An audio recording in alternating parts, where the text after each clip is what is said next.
I'm Nicholas Papp, and I'm here to guide you through the complexities of online payments, making them not just manageable, but a seamless part of your digital empire.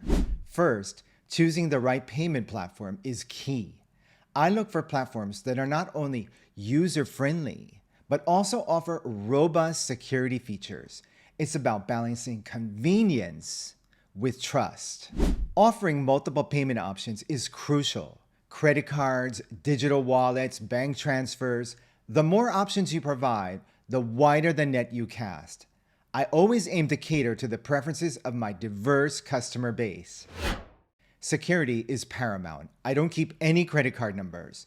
I want to be sure my payment systems comply with industry standards like PCI DSS.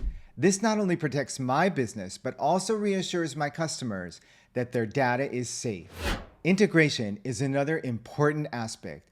Your payment system should seamlessly integrate with your website and back-end systems. I use Go High Level to ensure a smooth transaction process and help in automating my fulfillment and customer onboarding.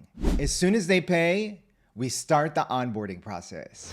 Streamlining online payments is about making the process as smooth and secure as possible. For more tips on optimizing your digital business operations, don't forget to check out my other videos. And if you're interested in boosting your online presence and getting more customers from the internet, come see me at nicholaspapp.com. I'm here to help you navigate the digital marketplace successfully. Thanks for joining me, and if you found this video helpful, don't forget to hit the like button, subscribe, and ring the bell so you won't miss out on any of my future videos. Stay tuned for more insights into running a successful digital business, and I'll see you in the next video.